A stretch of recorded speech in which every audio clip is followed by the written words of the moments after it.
August 1ನೇ ತಾರೀಕು ಕರ್ನಾಟಕ ರಾಜ್ಯದ ಎಲ್ಲ ಜಿಲ್ಲೆಗಳಲ್ಲೂ ಕೂಡ ಸರ್ಕಾರದ ಶವಯಾತ್ರೆಯನ್ನು ನಡೆಸಿ ಬಾಬಾ ಸಾಹೇಬ್ ಅಂಬೇಡ್ಕರ್ ಅವರ ಪ್ರತಿಮೆಗಳ ಮುಂಭಾಗ ಆ ಸರ್ಕಾರದ ಶವವನ್ನು ಸುಟ್ಟಾಕಿ ನಾವೆಲ್ಲರೂ ಕೂಡ ತಲೆ ಬೋಳಿಸ್ಕೊಳ್ತಾ ಇದ್ದೀವಿ. ಕಾರಣ ಈ ಸರ್ಕಾರ ನಮ್ಮ ಪಾಲಿಗೆ ಸತ್ತೋಗಿದೆ.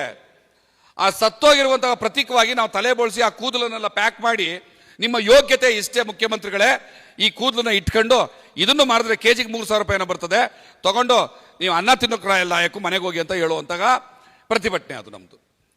ಈ ಸಂದರ್ಭದಲ್ಲಿ ನೀವು ಯಾರು ಪ್ರತಿಭಟನೆ ಮಾಡೋ ಅಗತ್ಯ ಇಲ್ಲ. ಸರ್ಕಾರ ಮಾಡುತ್ತೆ ಮಾಡುತ್ತೆ ಮಾಡುತ್ತೆ ಮಾಡುತ್ತೆ ಅಂತ ಕಥೆ ಹೇಳ್ಕೊಂಡು ಹೋದ್ರೆ ಏಜ್ ಬಾರ್ಗಳಾಗ್ತಾ ಇದಾವೆ. ನಮ್ಮ ಸಮುದಾಯದ ಯುವಕರಿಗೆ ಏಜ್ ಬಾರ್ ಆಗ್ತಾ ಇದೆ. ಒಂದು ದಿವಸ ಏಜ್ ಬಾರ್ ಆದ್ರೂ ಕೂಡ ನೆಕ್ಸ್ಟ್ ಅದನ್ನ ಕನ್ಸಿಡರೇ ಮಾಡೋದಿಲ್ಲ ಅವ್ರ ಜಾಬ್ಗಳಿಗೆ. ಆ ರೀತಿಯಾಗಿ ಈಗಾಗಲೇ 1 ವರ್ಷದ ಅವಧಿನಲ್ಲಿ ಸಾವಿರಾರು ಯುವಕರ ಏಜ್ ಬಾರ್ ಆಗಿದೆ. ಮತ್ತೆ 2 ತಿಂಗಳು ಅವಧಿ ಕೇಳ್ತಾ ಇದ್ದೀರಿ ಅಂದ್ರೆ ಏನಕ್ಕೆ?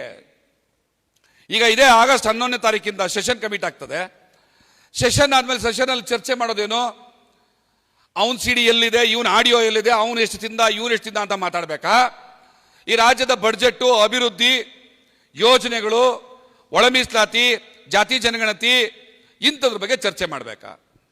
ಹಾಗಾದ್ರೆ ಈ ಸೆಷನ್ ಅಲ್ಲಿ ಏನ್ ಚರ್ಚೆ ಮಾಡಕೊಟ್ಟಿದ್ದೀರಿ?